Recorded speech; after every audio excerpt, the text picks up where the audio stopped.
Deixa eu achar, me achar aqui, que não estou achando. Sumiu aqui, só um pouquinho. Boa noite a todos. Nós estamos falando da BRAP Mato Grosso do Sul. Hoje é primeiro encontro, né, de estudos do mês de julho. O tema é morte, medo e morte. E eu vou tentar compartilhar e ver se não some, porque sumiu até eu sumi aqui. Vamos ver se eu acerto aqui. É, tá, agora apareceu. Vamos ver. Os participantes. Eu não estou me vendo, não, tá, gente? Não estou me vendo. Eu não sei o que que aconteceu aqui. Vocês vão falando, tá? Aqui sumiu a tela, não sei onde é que foi parar. Eu não estou me vendo ninguém, tá?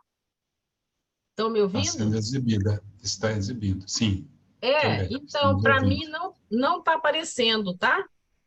Então, qualquer coisa que vocês quiserem, né, e durante a apresentação irem compartilhando, tá?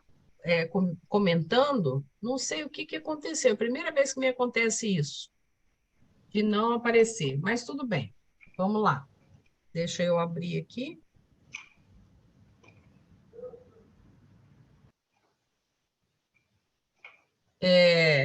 Nós estamos estudando este livro, né?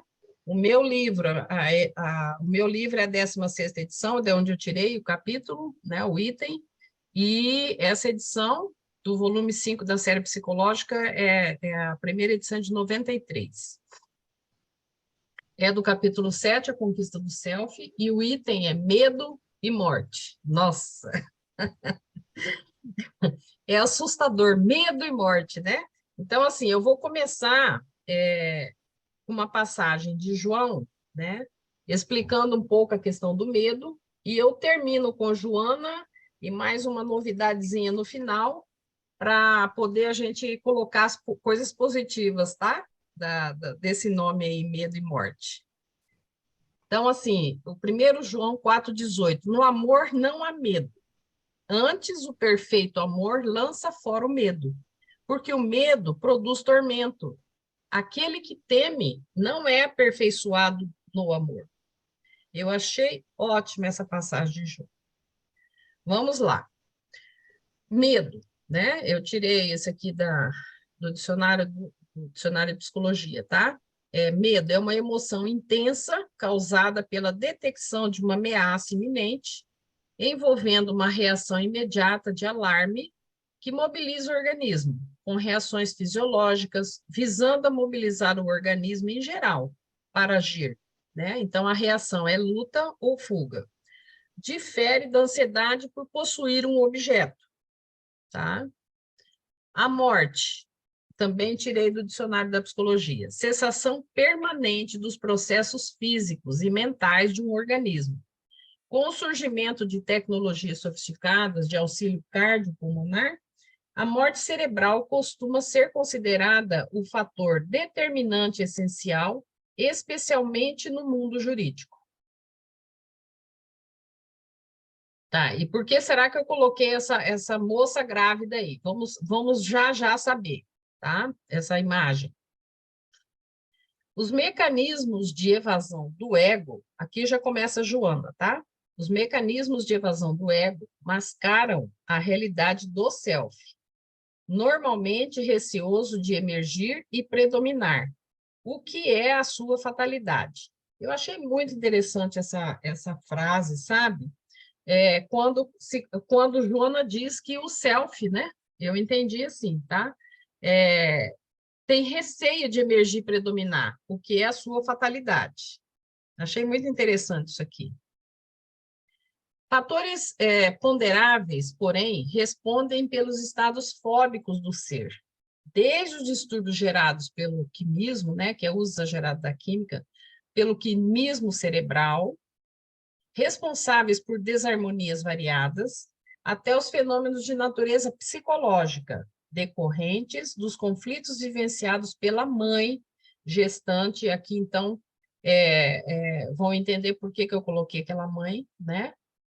Reacionária à concepção, tensa, ante a responsabilidade, amargurada pelas incertezas e os insucessos de parto, predominando os choques pós-natais, quando o ser é retirado do aconchego intrauterino, onde se sente seguro e colocado no meio hostil, no qual tudo parece ameaçar-lhe a frágil existência. Então, aqui, Jonas já começa a sugerir, né, quais são, então, as fontes, né, do medo, tá? Nesse caso aqui, ela cita os medos desta mãe, né? E depois, logo que o bebê nasce, nesse mundo novo para ele, onde lá no aconchego, né, intrauterino, ele se sentia seguro. Então, ela tá dizendo para nós coisas que a gente, na teoria psicológica, já tem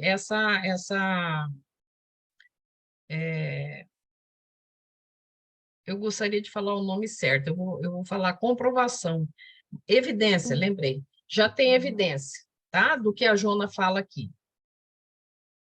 Podem-se assinalar ainda outros fatores, quais os de natureza psicogênica, tá? Então, assim, fato psíquico ou experiência psicológica prévia, olha para onde a Joana já está indo, né? Como de caráter preponderante na formação patológica dos comportamentos fóbicos, tá? Ansiedade, medo irracional, né? A educação no lar, ela vai trazer uma outra possibilidade. A educação no lar, a mãe dominadora e o pai negligente, ou reciprocamente, não raro esmagam a personalidade do educando durante o trânsito infantil. São inumeráveis os fatores preponderantes, como predisponentes nas psicopatologias, né? Do medo, responsáveis por estados lamentáveis na criatura humana. Então, assim, existe o medo real, que a gente fala, né, que é aquele medo que é pela nossa defesa, pela nossa sobrevivência, existe o medo que paralisa, que são esses patológicos, tá? A Jona está indo para esse medo que paralisa. Insinua-se o medo de forma sutil, aparentemente lógica, tomando conta das paisagens da psique, como insegurança tormentosa, povoada de pesadelos hórridos, que levam a alucinações e impulsos incontroláveis de fuga, até mediante o concurso da morte. Tá? Então, aqui a pessoa já perdeu o próprio controle em relação a esse sentir, né? Esse medo. Com o tempo, olha só o que Jona traz, né? Com o tempo, alternam-se as condutas no paciente, né? Apatia mórbida, tá? Que é uma indiferença grave, ou pavor contínuo, ambos de gravidade indiscutível. Então, são os sintomas, né? Que a pessoa, quando ela está com esse medo correndo, né? Ela pode ter uma apatia mórbida. Eu achei interessante isso aqui, eu não tinha me atentado para isso aqui, sabe? Uma indiferença grave, ou um pavor contínuo. Na psicogênese, porém, estados fóbicos em geral, não se pode descartar a anterioridade existencial do ser em espírito. Então, aqui ela traz, já aqui ela sai, né, da nossa teoria, da nossa teoria da psicologia, e ela avança, tá? Então, não se pode descartar a anterioridade existencial do ser em espírito, peregrino que é de inumeráveis reencarnações, cuja história traz escrita nas tecelagens intrincadas da própria estrutura espiritual. Comportamentos irregulares, atividades lesadoras, ações perversas ocultas que não foram desveladas inscrevem-se na consciência profunda como necessidade de reparação, que ressurgem desde a nova concepção, quando ocorrem os fatores que os despertam, permitindo-lhes a imersão do inconsciente e passo a trabalhar o ser real, levando da insegurança inicial ao medo perturbador. Então, a Jona traz aqui, já que ela citou aqui, que existe uma anterioridade aí, né, dos estados fóbicos, que vem, o espírito traz, né? Aqui, então, ela cita aqui, ó, comportamentos irregulares, atividades lesadoras, ações perversas, que não foram desveladas, quer dizer, inscrevem-se na consciência profunda, quer dizer, não foram desveladas e não foram também trabalhadas. Por isso a importância da gente adquirir as informações, né, e a gente, enquadrando nessas informações, a gente procurar solução para nós mesmos, as nossas questões, né? Para a gente não ter que levar para outra encarnação uma coisa mal resolvida, né? Inscreve-se na consciência profunda como necessidade de reparação, que ressurgem desde a nova concepção, quando ocorrem os fatores que o despertam, permitindo-lhes a imersão do inconsciente, e passa a trabalhar o ser real, levando-o da insegurança inicial ao medo perturbador. Então, assim, imagina, o espírito já traz aí coisas mal resolvidas nessa área, nesse campo, né? Estados fóbicos. E aí, vamos dizer aí que ele passe por aquela situação lá de uma mãe também medrosa, daquela que foi citada, né? E aí ele nasce. Então, isso tudo vai virar uma coisa muito grande, porque ele já traz e ele também adquire aqui, já desde a concepção dele, né? Da gestação. A reencarnação é o método para o espírito aprender, agir, educar-se, recuperando-se quando erra e reparando quando se compromete negativamente. Inevitável a sua ocorrência. Ela funciona por automatismo da vida, impondo as cargas de uma experiência na seguinte, em mecanismo natural de evolução. Então, aqui, acredite ou não acredite, o método é esse para todos. Inscritos os códigos de justiça na consciência individual, representando a consciência cósmica, ninguém se exime aos imperativos por ser fenômeno automático e imediato. Então, o que a Joana está falando aqui, né? Nós não somos apartados da consciência cósmica, estamos imersos nela, né? É isso que a Joana está dizendo aqui. A cada ação resulta uma reação semelhante, portadora da mesma intensidade vibratória. Quando recalcado, o efeito ele é a soma, né? Sobe predominante, propiciando os estados de libertação ou sofrimento, conforme seja constituído o seu campo de energia. E aqui também daria para a gente dizer se essa pessoa passa por essa circunstância, ela tem uma rede de apoio, né? Ou ela busca auxílio, né? Pode ser um estado de libertação, não necessariamente de sofrimento. O autodescobrimento é a terapia salutar, para que sejam identificadas as causas geradoras e, ao mesmo tempo, a conscientização de quais recursos se podem utilizar para a libertação. Então, aqui vamos lembrar que o autoconhecimento, né, de acordo com o que eu esqueço o nome do autor, né, que ele diz que o autoconhecimento é o encontro com a consciência, né, as reflexões que a gente faz com a consciência. O autodescobrimento já seria um segundo passo, que seria a gente olhar para o inconsciente, né, consciência inconsciente. Então, aqui ela diz que esse autodescobrimento é uma terapia salutar, né, para se encontrar as causas geradoras. E aí a gente dá graças a Deus de ser psicólogo espírita, né?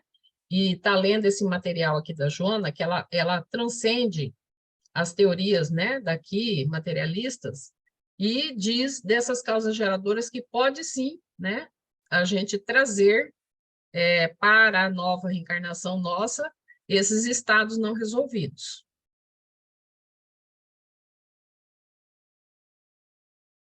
O medo é inimigo mórbido, que deve ser enfrentado com naturalidade através do exercício da razão e da lógica, né? Então, o medo, a pessoa que tem muito medo, tá? Ela não tem prova de realidade, tá, gente? Eu tenho paciente assim.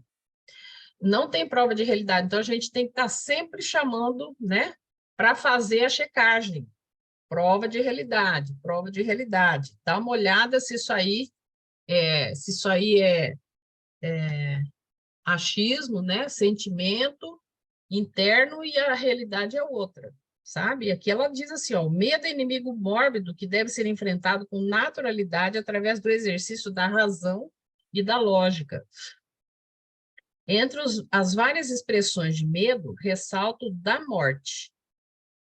Aí, eu peço aí, não trouxe, tá? Mas eu peço aí uma leitura no Livro dos Espíritos, na pergunta 941 e 942, tá? Vai falar sobre isso.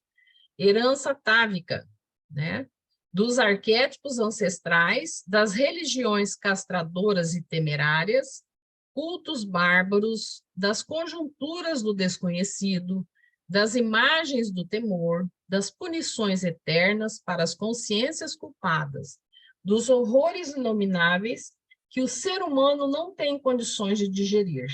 Então, aqui a Joana vai sair um pouco do inconsciente nosso pessoal e vai para o inconsciente coletivo, onde estão alguns arquétipos, né? Em relação a medo, e principalmente o medo da morte. O medo da morte é mais cruel do que a própria morte. Só um pouquinho. Eu vou ter que finalizar para passar, que ele parou aqui de passar. Só um pouquinho.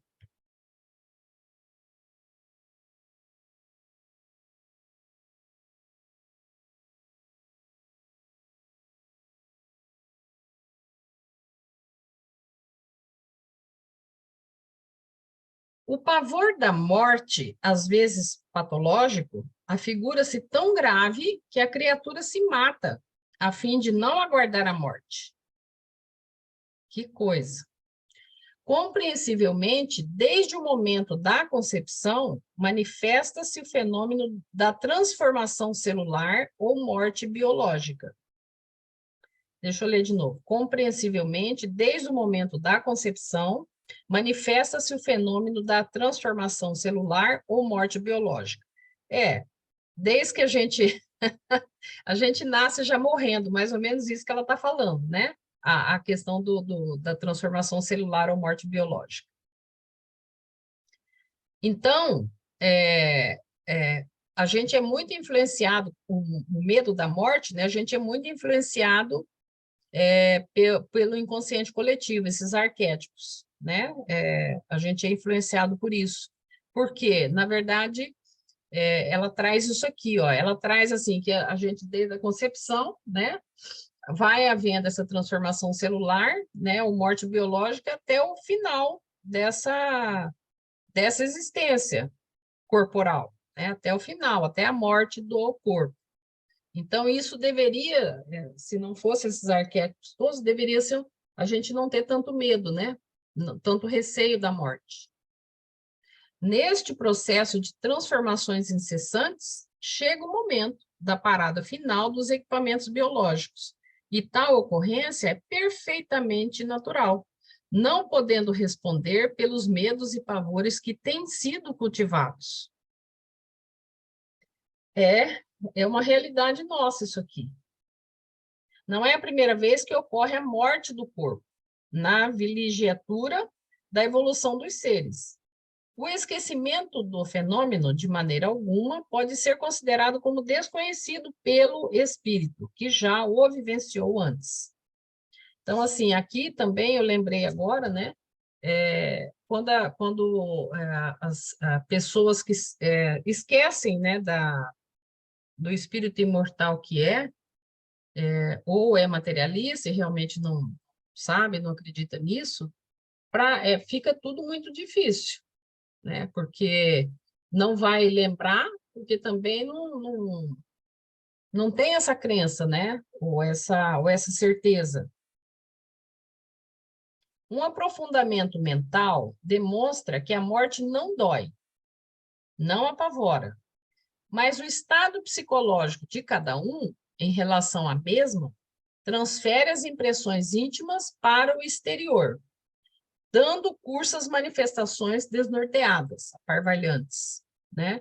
Então, assim, se a gente tiver essa consciência melhor, né, do espírito imortal, que realmente nós morremos a cada dia, né, o corpo físico, a gente teria condições, né, de sabendo desses arquétipos, sabendo que nós somos, sim, influenciados por ele, né, mas a gente ter essa consciência maior em relação a esse episódio, que todos vamos passar, né? E é interessante dizer aqui, ó, um aprofundamento mental demonstra que a morte não dói, não apavora, mas o estado psicológico de cada um, em relação à mesma, transfere as impressões íntimas para o exterior, dando curso às manifestações aparvalhantes. A psicologia transpessoal, lidando com o ser psíquico, o ser espiritual, sabe-se em processo de evolução, entrando no corpo, reencarnação, e dele saindo, desencarnação, da mesma forma que o corpo se utiliza de roupas, que lhe são necessárias e dispensáveis, conforme as ocasiões. O simples hábito de dormir, quando se mergulha na inconsciência relativa, é uma experiência de morte, que deve servir de padrão comparativo para o fim do processo biológico. E aí vamos saber, né? Eu adoro dormir. Não sei se eu não tenho problema nenhum para dormir. Eu costumo dizer que eu acho que se eu for com esse sentimento, né, para mim não vai ser muito difícil desligar, não. Vamos ver. Conforme o eu profundo considere a morte, povoando-a de incertezas, gênios do mal, regiões punitivas, o aniquilamento, dessa forma a enfrentará. O oposto igualmente se dá, vestindo a morte de esperança, de reencontros felizes, de aspirações enobrecidas, de agradável despertar, ocorrerá o milagre da vida. O medo da morte decorre da ignorância da realidade espiritual e do apego ao transitório físico. Aqui a Joana, na última, que ela falou tudo, né? Ignorância da realidade espiritual e do apego ao transitório físico. Freud afirmava que o instinto de morte, que é o Thanatos, né, é superior ao de conservação da vida, que é o Eros, o que é perfeitamente natural, tendo-se em vista que o corpo é fenômeno e este passa, permanecendo a causa, que é a energia, a vida em si mesma. Quando a gente se apega ao fenômeno, o sofrimento é maior. A psicoterapia preventiva, como curadora para o medo da morte, propõe uma conduta harmônica com os níveis superiores de consciência desperta, lúcida, avançando para a transcendência do eu, no caso, ego, né? Até culminar na identificação com a cósmica, com a consciência cósmica. Agora a Joana dá uma receitinha para nós aqui, tá? Ações práticas para superar esse desafio. Medo e morte. Conhecendo o fator responsável pelo medo, agora aqui ela deu várias sugestões para nós, né? Então, nós já conhecemos. Conhecendo o fator responsável pelo medo, antepor ser-lhe-á a confiança nas causas positivas, que resultarão em futuros equilíbrios de fácil aquisição. Ao lado das teorias acadêmicas, conforme a etiopatogenia, né, o estudo das causas, do medo em cada criatura, a renovação pessoal, pelo otimismo, a autoestima, o hábito das ideações elevadas, da oração, da meditação, constituem eficientes recursos curativos para o autoencontro, a paz interior. Pensar e agir bem, amar e amar-se, servir como forma de ser feliz, vincular-se à fonte da vida perene, causal e terminal, meditar, beneficiando-se com o autodescobrimento e tornando-se um agente de esperança e de paz. Eis como viver sem morrer e morrer para perpetuar a vida. Agora aqui, eu vou passar um videozinho e eu vou ter que interromper, que eu esqueci de anotar o negócio aqui, só um pouquinho. Não, já tá beleza. Aí vocês vão me falar se vocês estão ouvindo, tá? Ainda não pus.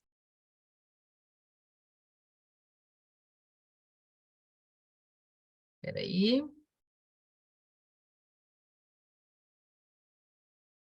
Estava dando certo a minha preparação aqui, agora não está dando. Eita!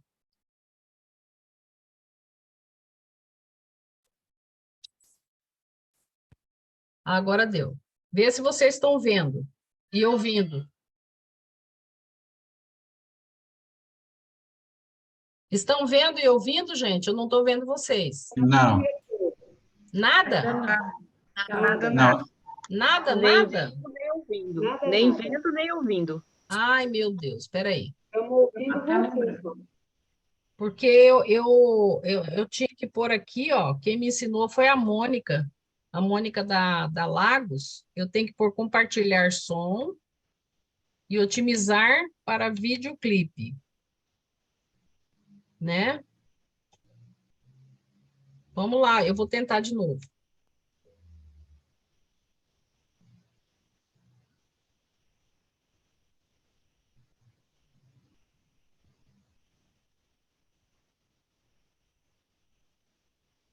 Ainda não. Vocês não estão vendo nada, nada? Não. Nada. Nada, nada? Nada. Que Fica triste. cinza até. Parece que tá abrindo, eu não sei. Parece que ele é o... Vamos tentar, vamos ver se vai aparecer. Agora tem um anúncio aí, vê se consegue.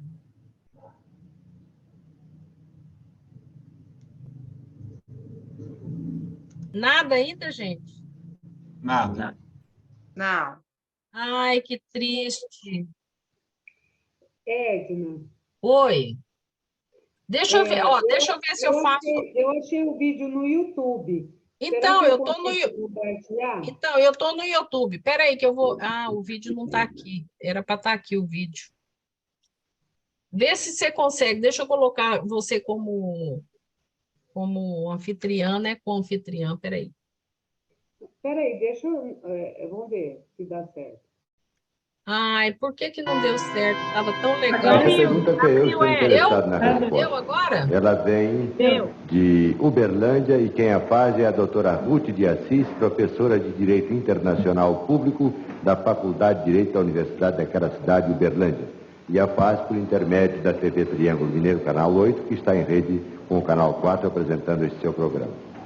Pergunta ela: o homem teme a morte porque julga o fim de tudo. Mas, para o Espiritismo, a morte é o renascimento. Como devemos agir para conseguirmos uma morte suave e tranquila? É difícil, né, Chico? O Espiritismo não oferece a solução do problema como novidade, porque o Evangelho de Nosso Senhor Jesus Cristo é um hino à imortalidade da alma, e Ele próprio nos deu o quadro inesquecível da sua própria ressurreição. A morte suave, do ponto de vista de continuidade de paz para além desta vida, se deve à consciência tranquila. Cumpramos os nossos deveres, compreendendo que a nossa responsabilidade tem o tamanho do nosso conhecimento. Cumpramos as nossas obrigações e a morte será sempre uma passagem para uma vida melhor. Mas se adquirimos complexos de culpa, nós estamos criando cadeias que nos aprisionam a processos de vida inferior e vamos emitir de nós mesmos irradiações perturbadoras, suscetíveis de criar muita luta, muito conflito naqueles de quem nos aproximamos, porque criamos esses conflitos em nós mesmos. Uau! Uau. Beleza, né, gente? Vocês conseguiram ver e ouvir? Sim. Uhum. Aquela passagem de João no início, né? Deixa eu colocar de novo aqui, peraí.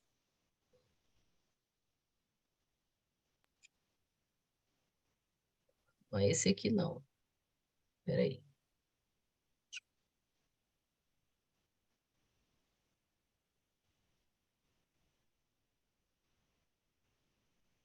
Esse.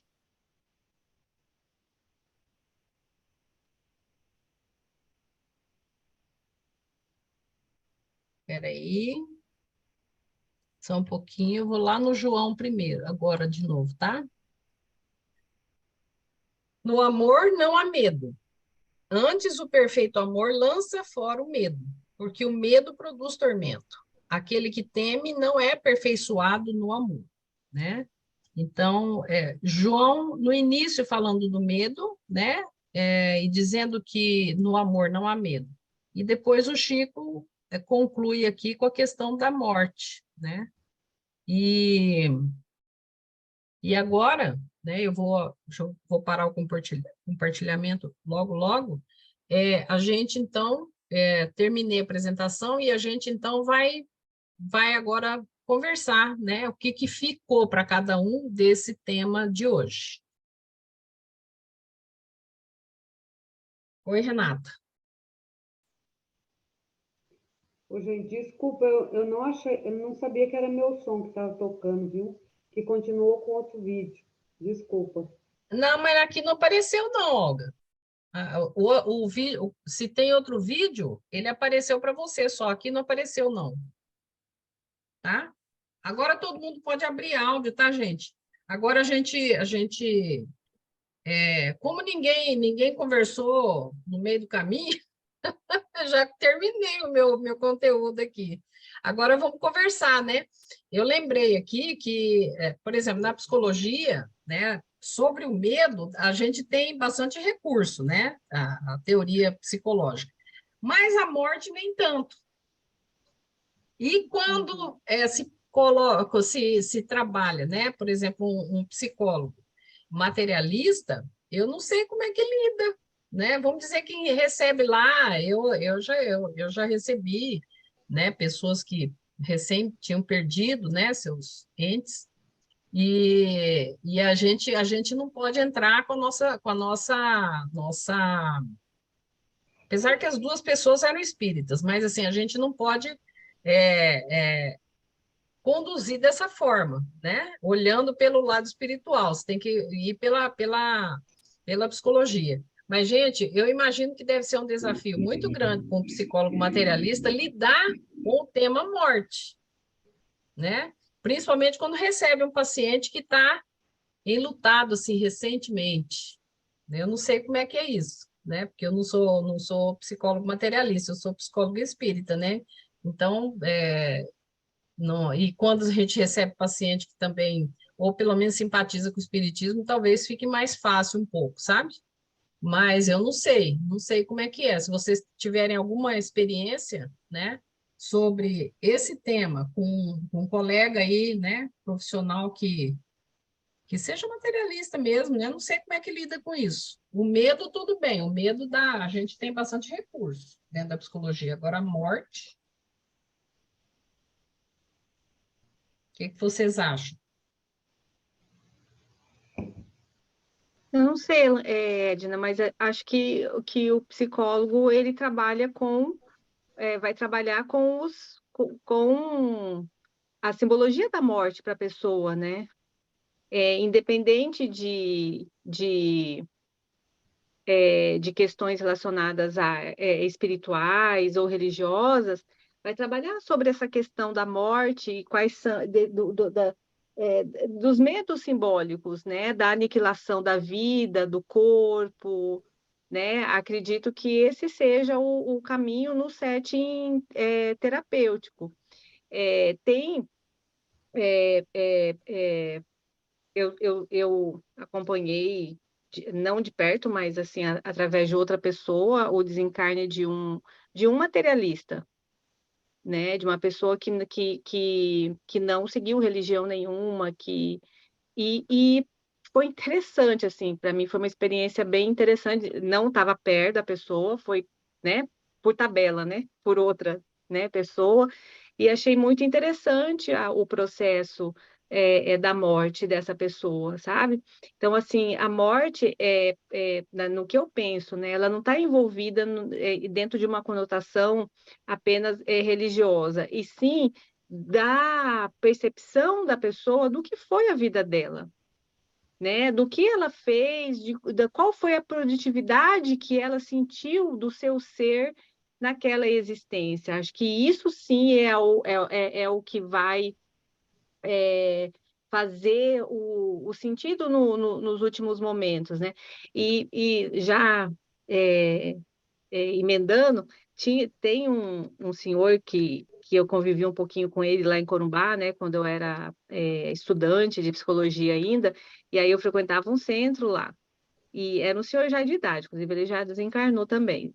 E aí ele dizia assim para a gente nos nossos encontros de jovem, né? Eu participava de encontro de jovem, e aí ele falava assim para nós: vocês jovens, né? Assim como nós que já estamos já quase com o pé do outro lado, ele falava assim, né? A gente não tem que ter medo da morte, a gente tem que ter vergonha. Ele falava assim. Porque a morte nada mais é do que a gente descortinar o que foi essa vida que você teve aqui, né? E sem máscaras mais, né? Sem nada, tudo muito é o que é, né? Do outro lado. Então, não tem que ter medo, tem que ter vergonha. Por quê? Porque aí se a gente vai se deparar realmente com os resultados das nossas escolhas, né? Todas as escolhas que a gente fez aqui na vida, né? Então, acho que quando se fala em escolha, isso é para espiritualista, para materialista, para qualquer um, porque todos vão arcar com as escolhas, independente de qualquer coisa, né?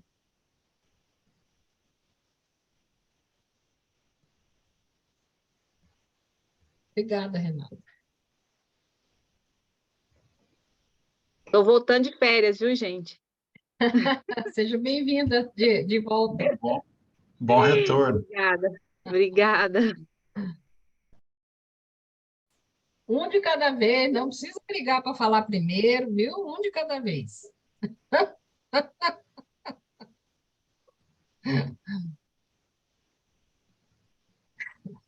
Pode abrir. Oi. O que eu tenho aprendido, né, assim, com Joana em relação a essas questões do medo, da morte, em vários outros momentos ela até cita, né, em alguns outros assuntos, a questão que a gente vai adquirindo da maturidade também, né? Claro que existem algumas pessoas que levam, assim, por muito tempo esse medo, né? Mas, no meu ponto de vista, assim, para mim, é algo bem ainda que precisa ser mais trabalhado, mais falado, né? Porque com pessoas mais maduras como com crianças, ou essa fase aí entre a infância e a velhice, digamos, não se fala, né? Porque você vive assim o seu dia a dia, a correria, e ninguém se preocupa em estar olhando para esse lado e ver que faz parte da vida. Por mais difícil que seja da gente aceitar, porque nós tivemos uma educação de que a morte é algo ruim, que é o fim, né? E é um tema que ultimamente tem me chamado a atenção. Não sei se é porque a gente tem visto tantas coisas acontecendo e aí vem os porquês, né? Mas Joana esclarece bem, né, essa questão dessa transição e o porquê desse medo, né? E aí, eu não sei se vocês lembram que eu já comentei que eu estou lendo um livro que é Educação para a Morte. Eu até estou aqui com ele, ó, do Herculano Pires. E eu li essa semana um capítulo dele que fala justamente o porquê que existe esse terror, né, em relação à morte. E veio bem a calhar na semana que era a sua aula. Foi bem legal. E ele, Sim, qual que é a opinião do Herculano Pires em relação às causas? Aqui não, aqui ele está falando que é uma questão assim religiosa muitas vezes, né?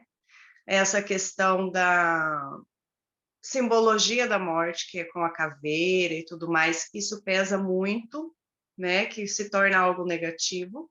E até ele cita em um capítulo aqui a questão da visão da morte, que ela não deveria ser dessa forma negativa, ela teria que ser de forma poética, que quando acontece essa transição, nós deveríamos ver como uma passagem bonita, de um momento de uma etapa que nós cumprimos da nossa história enquanto espírito, né?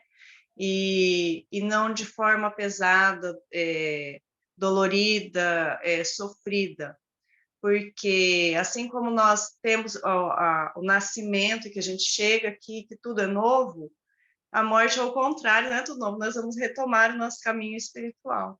É bem, bem interessante.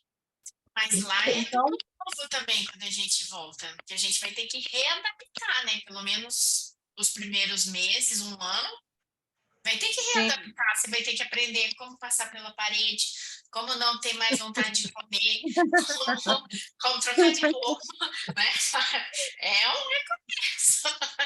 O André, mas é a mesma coisa quando a gente nasce, né? A gente não sabe nada.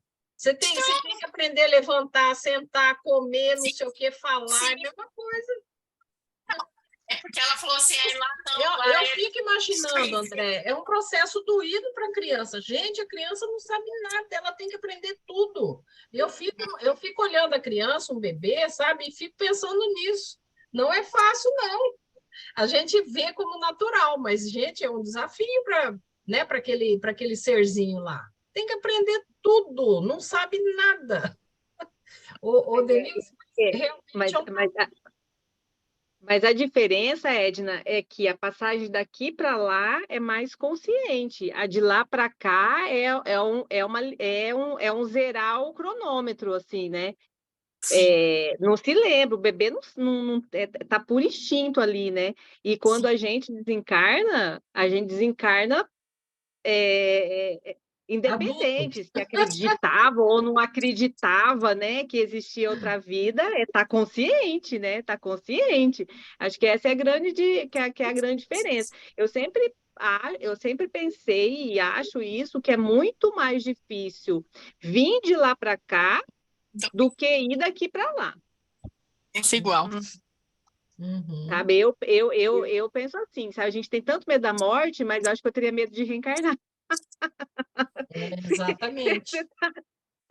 Eu tive uma psicóloga há muito tempo atrás, eu tenho 58 anos, eu me formei com 21 em psicologia, então faz tempo, né? E ela falava assim, ela era junguiana, que para você pegar as fotos de quando a criança está pequenininha e que dá para perceber pelo olhar e às vezes pela tristeza, assim, que às vezes a criança não queria estar aqui, né? Porque eu acredito também, quer dizer, a gente se apega a essa vida, né? Porque é o que a gente conhece e a gente acha, mas todo mundo diz que lá, né, a outra é muito melhor. Então, você ter que voltar, se a gente parar para pensar, né? Eu acho que vai ser muito pior mesmo, porque lá, de qualquer forma, né? Você já, ainda mais se você já está encaminhado, né? Em algum trabalho, em alguma coisa. Também ter que voltar para cá realmente não deve ser fácil, né? E assim, esquecendo tudo. E também eu fico pensando, né, gente? Ainda bem que a gente esquece, na verdade, embora seja uma condição da vida, de que a gente não vai morrer. Porque também acho que ficar o tempo inteiro pensando que a gente vai morrer a qualquer momento, né? Eu acho que também ia ser, né, ruim. Acho que pensando o tempo inteiro, não, mas que é uma realidade, né? O Denilson, você falou uma coisa muito interessante, é um tabu, né? O tal do tema morte é um tabu, mas eu estou lembrando aqui que na série da Joana, todo livro dela, né? Ela sempre trata, ou no meio, agora desse foi no meio, né? Quase no fim, mas geralmente lá no fim ela traz o tema. Por quê? Porque é importante, né? E realmente, principalmente na nossa cultura, não tem essa questão da gente falar de morte, né? Eu mesmo tenho parentes, e agora eu passei por perda de uma tia semana passada, né? Parentes assim que tem pavor, não gosta nem de falar, como se falasse, atraísse, entendeu? Mas, Sim. menina, é triste isso, porque vai passar, né? Pelo dos outros familiares e pela própria, né? Vai passar. Então, assim, é falta desse preparo mesmo. Tá certo que todo dia tá pensando nisso, também não, né, Ana? Mas, assim, precisaria a gente também colocar isso em pauta, né? Esse assunto, porque se é uma certeza absoluta, é isso, né? É isso. Eu, Edna, tive uma experiência com uma aluna há um tempo atrás, muito tempo, no início da minha carreira, que aos 7 anos ela nunca tinha participado de um funeral. E aí, não sei por que cargas d'água, precisaram levar ela a um determinado funeral. Ela ficou vários dias sem dormir, apavorada com tudo que ela viu, com as pessoas chorando e tudo mais. Essa foi a primeira experiência que eu tive nesse sentido. E assim, observando e relembrando os fatos, né, do que você falou, até dos familiares, há um tempo atrás não levavam mesmo crianças a funerais, e não se falava. Hoje, já não, eu vejo pelas crianças de hoje, eles falam muito mais do assunto, eu não sei como é na casa deles, mas lá no grupinho deles, de comentar, eu tive uma situação outro dia, que um irmão de uma aluninha faleceu de acidente de trânsito, então saiu na mídia, foi uma coisa muito assim falada, e ela fala naturalmente na sala, porque nós nos preparamos, né? Como ela ficou alguns dias sem ir à aula, nós nos preparamos para a volta dela, ter um outro olhar, esse cuidado como seria. Ela chegou tratando com naturalidade. E eu pensei, nossa, que engraçado, eu acho que nós é que estávamos com essa questão, porque ainda tem muito mesmo, né? E é dolorido, foi um fato dolorido. Então, quanto mais se fala, mais se naturaliza, mais é fácil de lidar com a situação e o entendimento, né? Porque outro dia, com toda essa situação, uma outra criança falou assim: todo mundo vai morrer, né? Falou para mim. Falei, todos nós, assim como os animais, as plantas. Aí eles começaram a conversar. Eu achei tão interessante, porque surgiu deles essa curiosidade, esse tema, né? Denil, você está trazendo um fato aí que eu estou imaginando aqui, que a maioria daqui passa de 15 anos, né? Aqui, Maria de nós, aqui passa de 15 anos. Vários. Então, assim, pode ser que seja a nossa geração, né, que tenha esse maior medo da morte, né? Pela própria cultura que nós vivemos aí com as famílias, né? Porque se você tá convivendo com as crianças e está tendo essa outra... Realmente, eu pensei agora no meu neto de 6 anos, que, claro, quando o avô dele faleceu, ele estava nascendo, né? Mas ele fala tranquilo assim. Não sei se é porque não viu, né? Porque ele tinha recém-nascido. Aliás, não, ele não tinha recém-nascido. O avô faleceu, acho que passou 10 a 15 dias o Guilherme nasceu. Mas ele fala naturalmente, sabe? Ele fala naturalmente sobre morte. Então, pode ser, viu? Pode ser a nossa geração que tem esse trauma maior aí, né? Pode ser. Porque os familiares que eu estou dizendo tem mais de 15, assim, que nem eu, entendeu? Então, pode ser da geração mesmo. Pode ser. Né? A gente vem de uma geração assombrada. Acabava a luz, botavam medo da gente fazer xixi na calça. Mas a nossa geração era um tal, a nossa geração foi a geração em que criou a mulher do algodão, não sei o que lá, do saco. É verdade. Eu morria de medo dessa mulher do algodão. A mulher do algodão, não sei o que lá, do saco. Nós somos a geração do bicho-papão, nós somos a geração dos bichos, dos fantasmas, das assombrações. Nós somos essa geração que foi criada dentro desse medo todo, né? Apagava a luz e começava... Quem não teve uma avó ou alguém que acabava a luz, começava a contar filme de terror, história de assombração, né? Então, nós somos essa geração.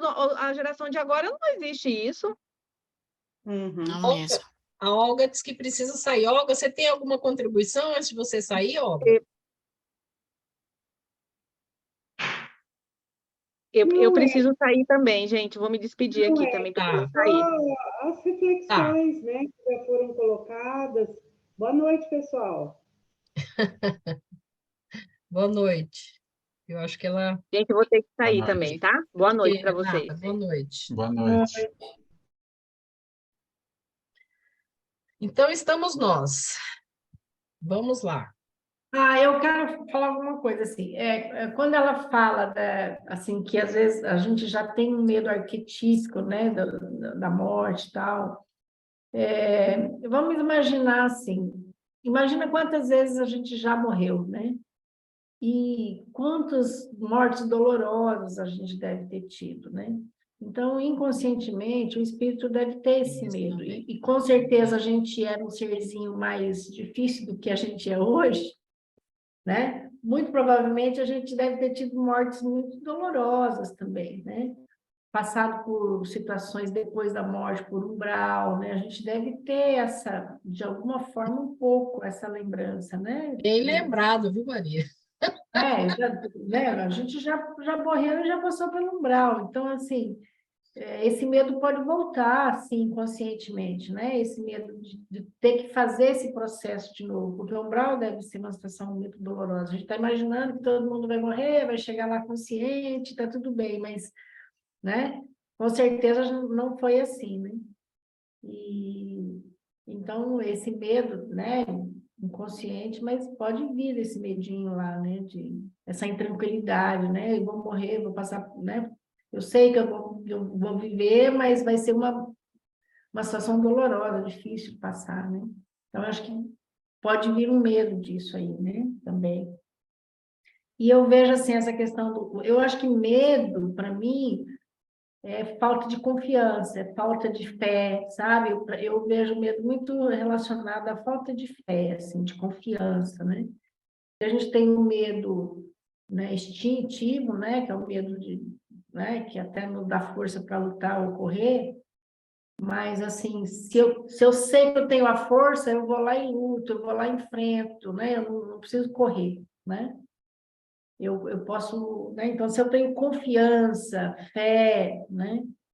Eu acho que eu consigo lidar melhor com essa questão do medo. Então, eu vejo assim, que o antídoto do medo seria trabalhar um pouco essa questão da fé e a autoconfiança, né? Em si, mas também essa questão da fé no divino, que você não está sozinho naquela situação, que você vai ter né? Você vai ter pessoas que vão estar te ajudando, né? E pode trabalhar um pouco essa questão do medo. Eu tenho uma experiência em casa. Minha mãe está com 94 anos e ela tem medo, ela não fala sobre a morte. Várias vezes eu tento conversar com ela é católica. Então, eu acho que até a gente estava falando dessa cultura, né? Que a gente, nossa, eu acho que o catolicismo tem bastante essa coisa da punição, né? Porque, ou você vai para o céu ou vai para o inferno, né? Não tem muito meio termo. Como a gente, inconscientemente, a gente sabe que a gente não é tão santinho assim, que a gente tem as nossas cacas, eu acho que a gente tem muito mais medo de morrer, porque a gente tem quase certeza que a gente vai para o inferno. Né? No fundo, a gente tem um pouquinho de medo de ir para o inferno mesmo, né? Minha mãe tem muito medo. Eu tento falar com ela sobre né, sobre a situação né, do desencarne, ela não fala, não quer falar, muda de assunto e não fala sobre isso. E eu gosto muito da teoria do Jung, né? Porque o Jung ele fala que a gente passa os 30 primeiros anos da vida aprendendo a viver nesse mundo. Então, a gente vai aprender a andar, falar, estudar, né? Aí a gente passa mais 30 vivendo, trabalhando, criando filho, blá, blá, blá, né? E depois, nos últimos 30, a gente tem que se preparar para morrer, né? Se preparar para a morte, né? Mas, assim, de uma forma não se preparar, se entregando para o túmulo, não, é ter essa consciência, né, que a Joana está trazendo, né? É abrir essa consciência de que vai acontecer, que é um processo que vai acontecer. de nós, né? Para dentro e melhor para de nós fora, né? começar a olhar para dentro, sair desse mundo lá fora, do ego, né? E fazer esse outro movimento ao contrário, para poder dar conta de morrer. Ou seja, de deixar o corpo, né? Eu Então, lembrei, quando você estava falando, que das vidas pregressas nossas, né? Dizem de que essa nossa existência é o melhor, eu esqueci o nome. melhor versão, né? Melhor versão de nós mesmos, né? Isso. E agora nessa existência. Com certeza a gente já teve mortes bem difíceis, né? É. Mas é bem legal você ter poder falar da morte, né? Eu hoje, né, a gente tem essa tranquilidade, essa consciência, né, de poder falar da morte sem achar que eu estou desejando que a pessoa morra. Eu também tenho casos, às vezes você, vamos falar de morte, não, mas eu não quero morrer. Não, ninguém está falando que você quer morrer, né? A gente só quer falar do processo, não da morte, mas dessa passagem, né, que vai acontecer, desse envelhecimento do corpo, aceitar o envelhecimento do corpo. A gente vê muito, eu vejo, assim, até na minha família, as pessoas não querem aceitar a idade que tem, né? Querem ser mais jovem, é uma luta para ser mais jovem, para estar, né, demonstrando que é mais jovem do que realmente é, né? Como se isso fosse retardar o morrer, né? Parece que é uma tentativa de retardar esse morrer. Não, né? A gente tem que ter a consciência daquilo que é naquele momento. O que é que eu já dou conta e o que é que eu não dou conta, né? Mas é isso. E tudo isso é medo de morrer mesmo, né? Aliás, é medo de não lidar com o assunto, não quer lidar com o assunto, né? E aí, quando você não lida com o assunto, você não traz para a consciência, não trazendo para a consciência, você não realiza aquilo, né? Ô, André, como é que a TCC vê esse tema aí, André? Hã? Como é que a TCC vê esse tema aí? Meu, eu não estudei muito, assim, a morte na TCC, não.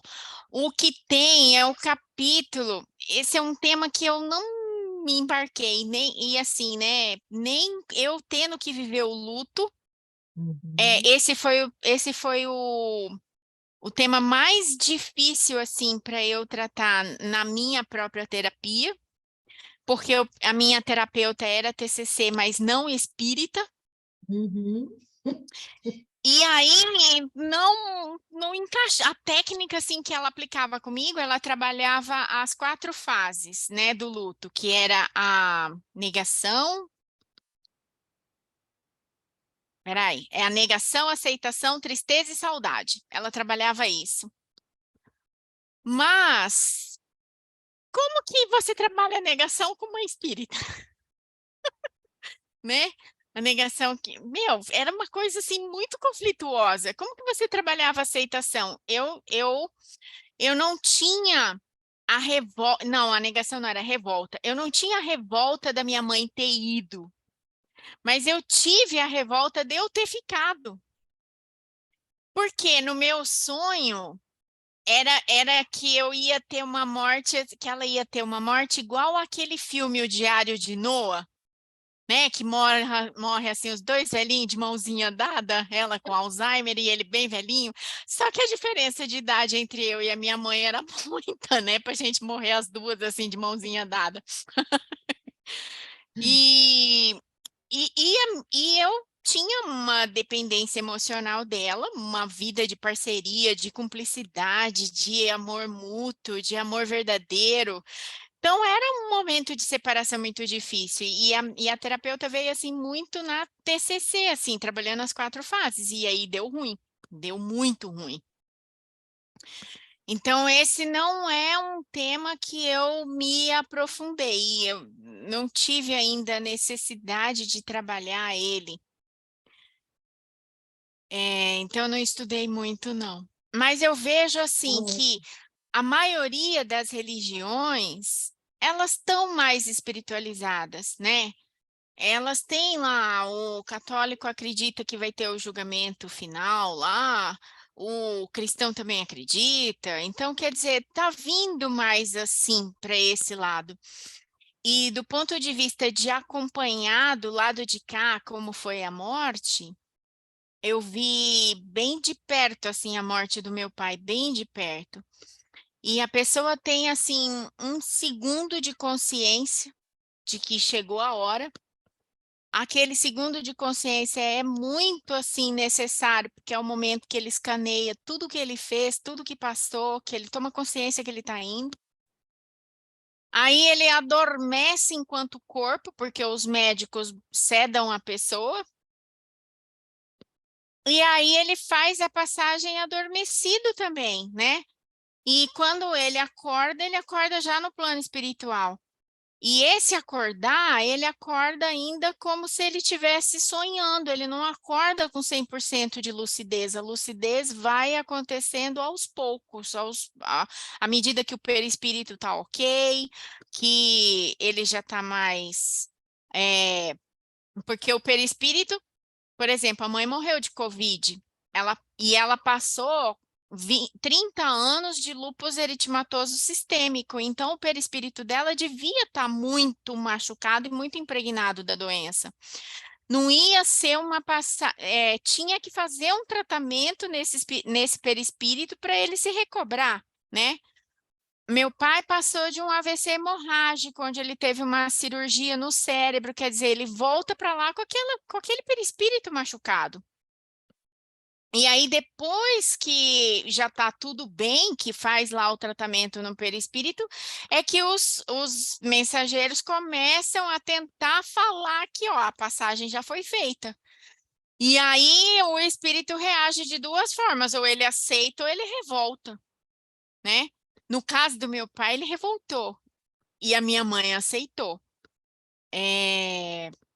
Então, é um soninho mesmo que vai dar e você vai acordar do outro lado.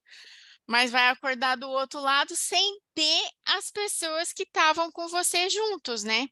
Então, assim, por exemplo, a mãe, quando acordou, ela falou assim, né, Andréia, cadê minha filha? Porque era o que ela falava durante os últimos anos da vida dela, essa era a palavra mais doce que tinha na boca dela, né? Ela não desgrudava. Então, do lado de lá, teve a mesma reação. Então, o que a gente trabalha, assim, que eu já li da TCC, é que, por exemplo, quando você está com pacientes em estado terminal, que o médico fala assim que ele vai viver durante 3 meses e 6 meses. Mas ele está lúcido, mas é uma fase que a doença não tem mais o que ser feito. A TCC trabalha a aceitação. Não a aceitação daquela questão assim de que a doença é ruim, ou a doença é boa, ou não sei o quê. Não, mas a aceitação de que, dado este diagnóstico, como que você vai querer viver o tempo que te sobra? O que você vai querer fazer com o tempo que te sobra? Esses 3 ou 6 meses. Bacana. Ana, mais contribuição, Ana?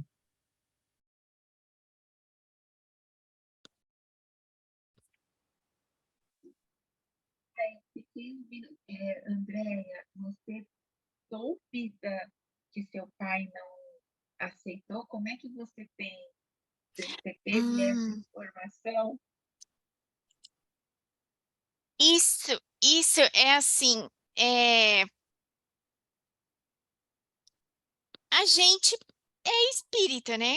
E a gente conhece pessoas que têm uma mediunidade muito ostensiva, como foi a do Chico, como é a do Edivaldo, e que essas pessoas conseguem ver, conseguem acompanhar, conseguem, né?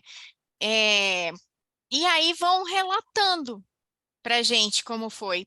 E no caso, por exemplo, todo mundo que morre vai para uma colônia, né? Vai para tipo um nosso lar, não vai todo mundo para o mesmo lugar, mas tem como se fosse vários nosso lar na espiritualidade, onde vêm os mensageiros que são afins, aonde você tem vínculo, eles é que vêm fazer toda a sua passagem, os familiares vêm fazer a sua, estão lá no momento. Na espiritualidade é visto como um segundo parto. Você é parido para lá, né?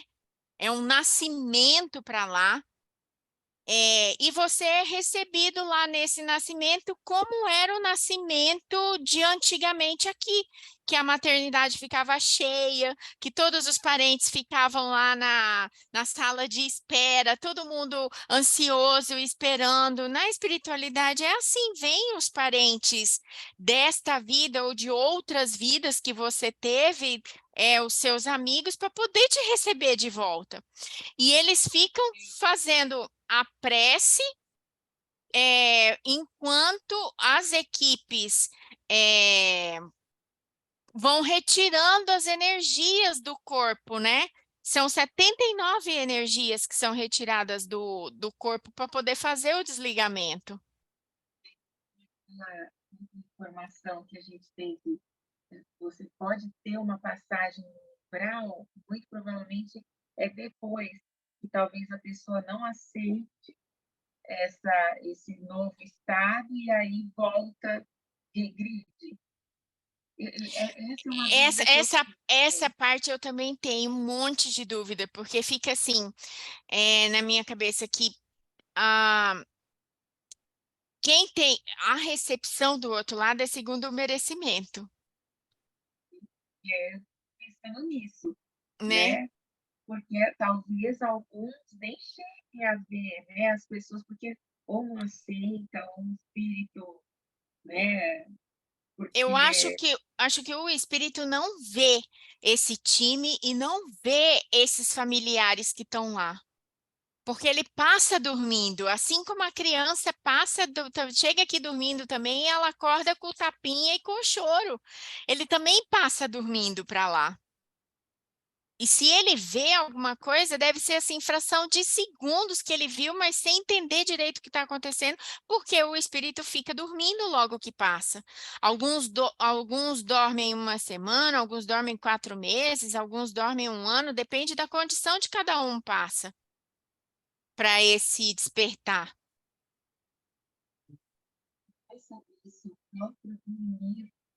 Está longe, Ana, está longe o seu som.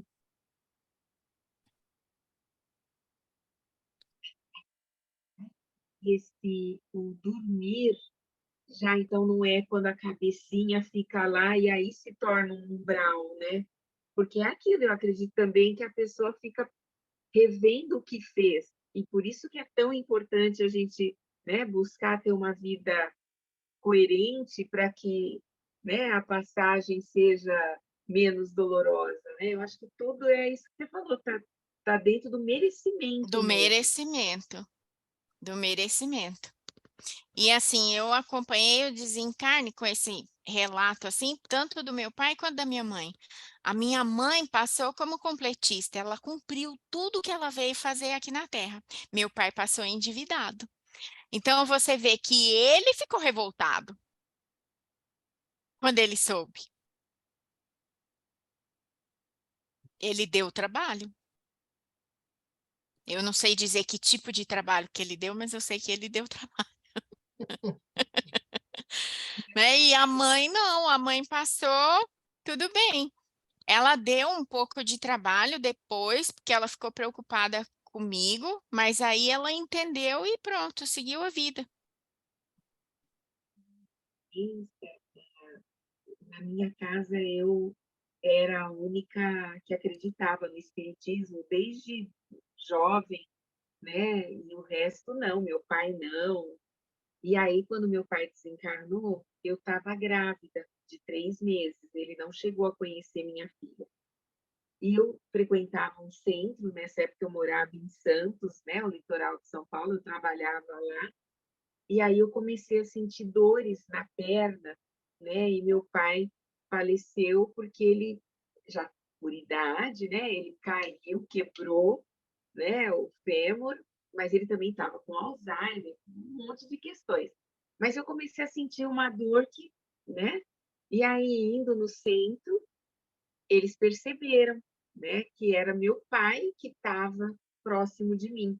Porque é aquilo, né? Como ele sabia que eu era a única que acreditava, né? Então, ele falou, é com ela que eu tenho que falar, né? E aí, os próprios, e como eu estava grávida, né?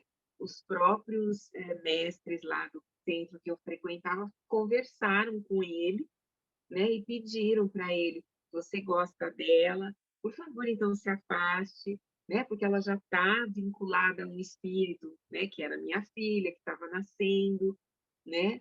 Então, é muito interessante, porque ele não acreditava, e eu acho que, de repente, né, ele se vendo naquela situação, ele falou, de quem eu vou atrás? Preciso contar que é real, isso aconteceu com a minha avó. Minha avó era católica, não acreditava em nada da vida da espiritualidade, e ela depois, com a consciência, falou, se eu soubesse disso antes, né? Era que a realidade é tão diferente. Depois de 12 anos, mais de 12 anos que meu pai faleceu,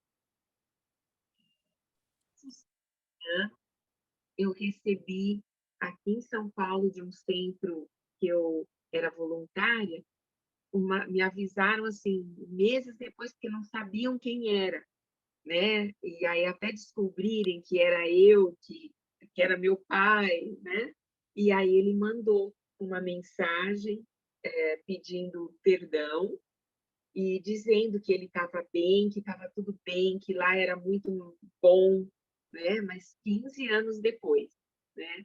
E eu achei interessante que só podia ser ele, não pela forma de escrever, porque a forma como, não sei, né, se a pessoa que recebe põe um pouco o jeito dela, né? Não era assim o jeito do meu pai, mas o meu pai tinha um nome muito estranho, assim, não é conhecido. Meu pai se chamava Sherhad, né? Eu sou filha de libanês, então ele tinha esse nome. E aí a pessoa provavelmente não entendeu, e escreveu Shelad, né? Assinou. Então, né? E foi muito engraçado que meu pai ele tinha uma ligação muito forte com a minha mãe, né?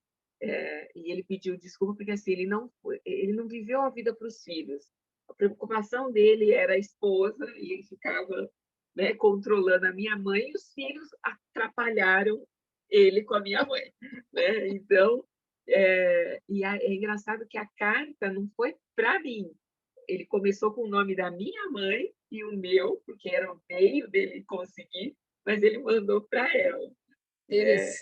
Aí eu falei, não, gente, só pode ser, né? Porque como é que ia saber, né? Porque ninguém nem sabia que era eu e quem era a pessoa. Então, essas provas que a gente tem é uma coisa assim, incrível. E assim, é um privilégio ser espírita, né? É um privilégio a gente poder ler esses livros e conhecer um pouquinho, assim, do que acontece do outro lado. Nossa, eu agradeço muito, assim, a Jesus, porque eu acho que não sei o que seria da minha vida sem isso. Mas eu acho que a gente já vem com isso, né? Porque, por exemplo, na minha família, só eu acreditava e ninguém acreditava. Então, e da onde vem isso, né? Se eu tenho uma família que não me ensinou isso, mas de repente eu acredito e eles não, quer dizer, é uma coisa muito maior mesmo, né? Murilo? Então, muitas reflexões. Sobre o texto, eu fico com a frase: medo deve ser enfrentado com naturalidade, né? Através do exercício da razão e da lógica. Eu lembro isso aqui muito de Jung, porque quando a gente... eu ainda não era junguiano ainda, né? E eu ouvi dentro de um treinamento alguém lá de Manaus falando assim: você tem que olhar para a sombra, porque ela está ganhando força. Quando você colocar a luz nela, ela perde a força. Então, quando a gente coloca razão e lógica, né, aquele medo vai embora.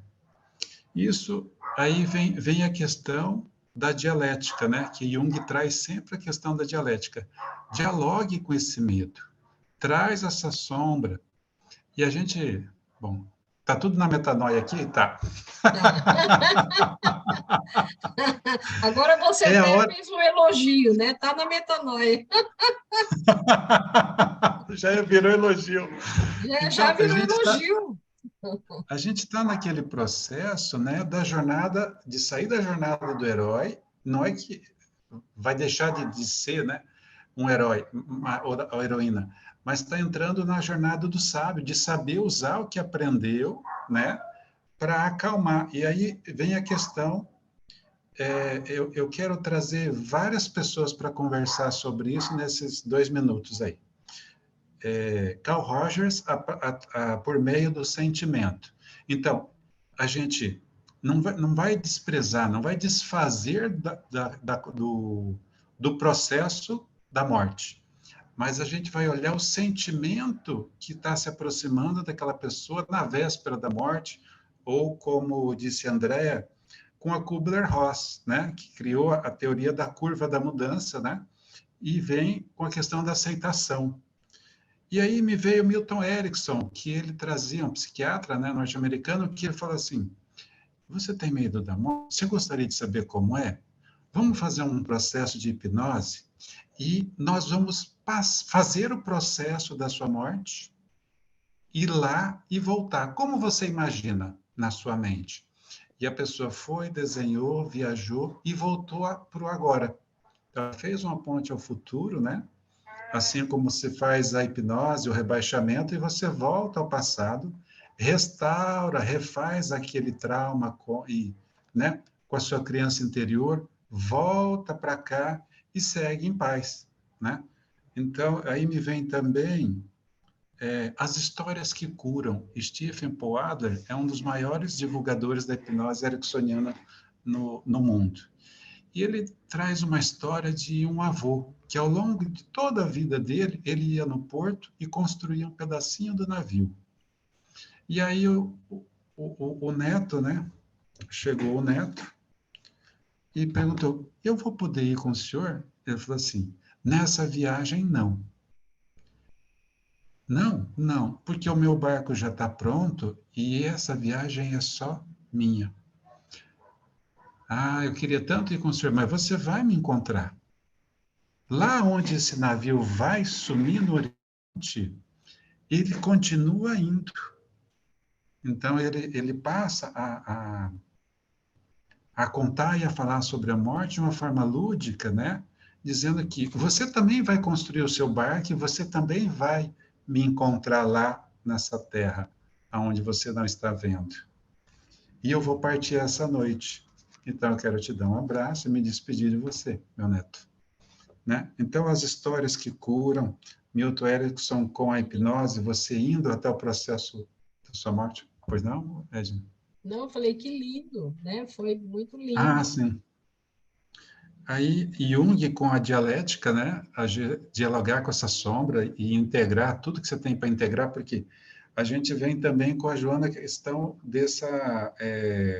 da reencarnação. Ao longo da vida e na metanoia, o que ainda dá para recuperar e o que ainda dá para reparar. Porque o maior sofrimento que a gente sabe, ele é moral. Né? Porque as coisas que vão, matéria, elas se vão, são materiais mesmo. Mas a gente vai conviver conosco sempre, né? Quem vai pagar a conta somos nós. Então, e aí eu falo assim, bom, o texto, os vários personagens, né?